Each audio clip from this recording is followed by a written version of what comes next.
On behalf of the United States and our partner countries and organizations, I welcome you to this important and timely event on human rights and democracy in Venezuela. I want to thank our moderator, Sarah Cleveland, and guests who are participating in today's panel.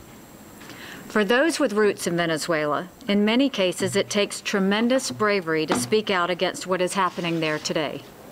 We are very grateful for your voices. Charles Malik, one of the earliest advocates of human rights at the United Nations, understood both the moral and the security dimensions to human rights. To him, anyone concerned about peace and security had to be concerned with human dignity. Malik said, quote, "There is a peace that only cloaks terrible inner conflicts, and there is a security that is utterly insecure." It seems to me this is a snapshot of the description of Venezuela. For years, what has passed for peace in Venezuela has masked horrendous inner suffering. Venezuela's security has been utterly insecure because it has been purchased with the human rights and self-determination of its people. Today, we are seeing the inevitable result. Starving and repressed citizens have taken to the streets, and the Maduro regime is responding with violence. The situation is so serious that the Security Council met in May to do something it doesn't usually do: put the spotlight on human rights violations, and in this case, Venezuela. I pushed for the meeting because I agree with Malik. There is no greater indicator of impending conflict and instability than a regime that fails to uphold the most basic human rights of people. Some of my colleagues in New York disagreed with me. They argued that the Security Council is a place to consider peace and security, not human rights. I completely disagree. Human rights should be considered in every UN forum, but regardless of whether one agrees that the Security Council is the right place to discuss human rights in Venezuela, no one can disagree that the Human Rights Council is a fitting place for this discussion. The Venezuelan government is in the midst of destroying human rights and democracy in Venezuela. It is conducting a campaign of violence and intimidation against unarmed demonstrators, businesses, civil society, and freely elected political opposition. Since April, when demonstrations became a daily occurrence, more than 60 people have been killed, more than 1,000 have been injured, and nearly 3,000 have been detained, including over 300 civilians who are being charged criminally in military courts. Instead of respecting the authority of the Venezuelan National Assembly, that is, respecting democracy, President Maduro has called for a constitutional assembly. It will supposedly be tasked with rewriting the Constitution to calm anti-government protests and pave the way for regional elections. But the Venezuelan regime is fooling no one.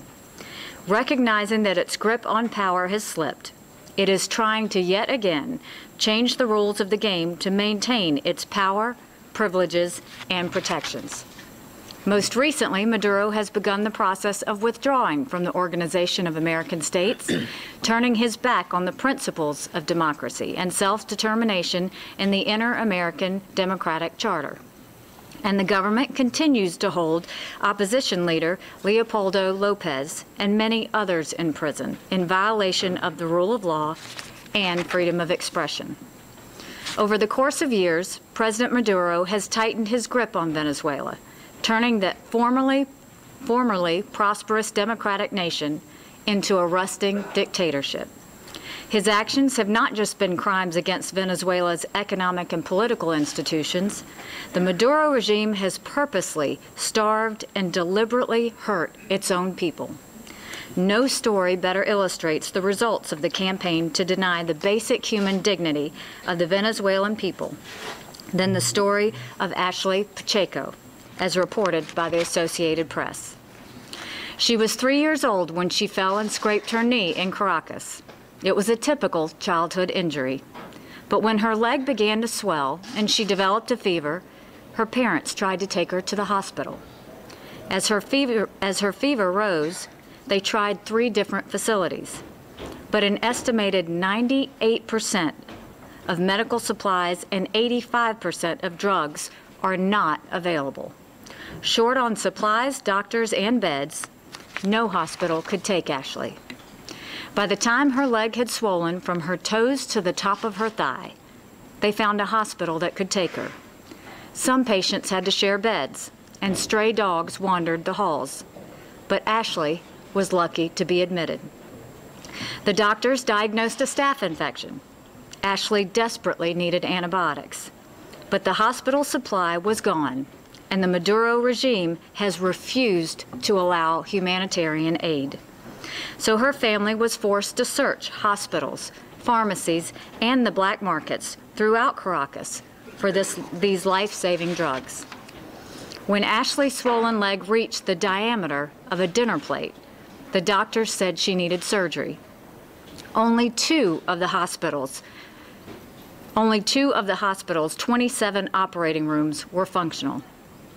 150 children were waiting for surgery.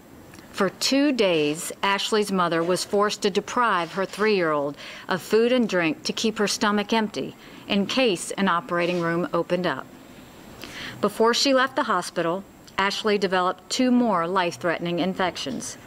Each time, her parents had to desperately search for the medicine she needed, maxing out their credit cards and selling their belongings. To treat her final infection, they found medicine through tragedy. The boy in the room next door had died from the same infection. His mother donated his unused medicine to Ashley. Ashley eventually got out of the hospital. Her heart is scarred from the infection, and she will need further surgery to avoid congestive heart failure. But she is one of the lucky ones. She lived. Others are not so lucky. In the last year, 11,500 babies died before their first birthday in Venezuela. Maternal mortality is up 65%. 75% of Venezuelans have lost an average of 19 pounds from food shortages.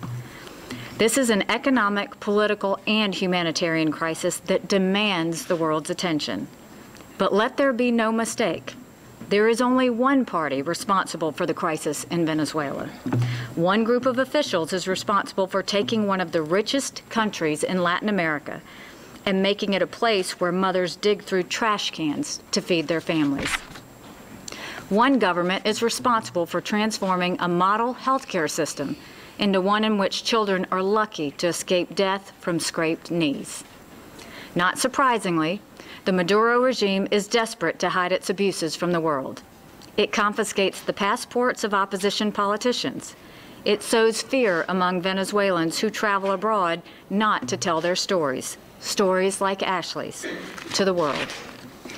Tragically, the Maduro regime's effort to silence its critics reaches all the way here to Geneva and into the Human Rights Council.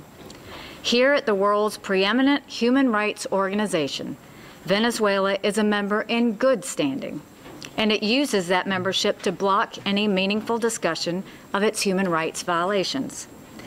The Human Rights Council has no excuse. It cannot consider itself the world's leading human rights organization and continue to ignore the violations and abuses that are occurring in Venezuela. Those who cannot defend themselves turn to this council for hope and for justice. If they continue to be met with indifference and inaction, it will harm not just the reputation of the council, but the very idea that nations can cooperate to protect human dignity. Governments throughout the Western Hemisphere, the EU, and the Vatican have expressed their grave concerns about the situation of the Venezuelan people. There is genuine willingness among Venezuela's neighbors to assist in finding a peaceful, democratic solution. The Human Rights Council must add its voice to this effort. An organization dedicated solely to human rights was created in the UN Charter because men and women like Charles Malik believed that the protection of human rights would lead to a better and more peaceful world. And working alongside Malik in those early days were delegates from Latin America. They were pioneering internationalists committed to the true spirit of Simon Bolivar. The document they produced, The 1948 American Declaration of Rights and Duties formed the basis for much of the United Nations Universal Declaration of Human Rights. This is a history we all share. It is a vision we have all committed ourselves to.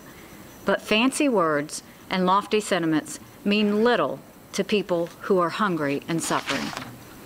We have come here today to call the international community's attention to Venezuela's violations of international human rights agreements. My hope is that we leave with a greater commitment to the men, women, and children these agreements are meant to protect. There are many things that could be done to help the people of Venezuela, but they really only need one thing: a free election. Venezuela has democratic traditions. If those traditions were honored, the Venezuelan people would save themselves. They know what needs to be done. It is our job to assist in paving the way toward giving the Venezuelan people back their rights, their dignity, and their prosperity. Thank you.